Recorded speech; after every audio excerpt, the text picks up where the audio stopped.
Hello. ఈరోజైతే మా వారు ముంజలు తీసుకొచ్చారండి. కాసేపు ఫ్రిడ్జ్‌లో పెడితే చల్లగా అవుతాయి కదా అని తీసాను పెట్టి.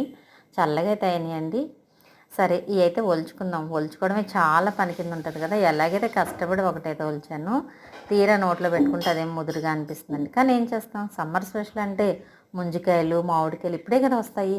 మనం ముదురుగా ఉన్నా, లేతగా ఉన్నా ఇప్పుడే తినగలుగుతాం. అలాగే ఒకటి అయింది కదా అని ఇంకో 2 తీద్దామని తీసానండి. కష్టపడి అయితే 3 తీసాను. అవి చూసారా చిన్న చిన్నగా పీసులు వస్తున్నాయి. ఎలాగైతే 3 తీసానండి. కానీ చాలా మట్టుకు ఎక్కువ ముదురుగా ఉన్నాయి. కానీ టేస్ట్ అయితే బాగుంది. ఇంకా అవి ఉన్నాయి, తర్వాత తీద్దాంలే అని ఇంకా తీయలేదు నేను. ఈ 3 అయితే తీసానండి. సమ్మర్ స్పెషల్ అంటేనే ముంజలు కదండి, చాలా ఇష్టంగా తింటారు. మీలో ఎంతమందికి ఈ ముంజలు ఇష్టమో నాకు కామెంట్ చేయండి. ఈ వీడియో మీకు నచ్చింది అనుకుంటే ఒక లైక్ ఇచ్చి నా ఛానల్ని సబ్స్క్రైబ్ చేసుకోండి. దీంతో జ్యూస్ కూడా చేస్తారు కదా, మరో వీడియోలో జ్యూస్ కూడా చేసి చూపిస్తాను.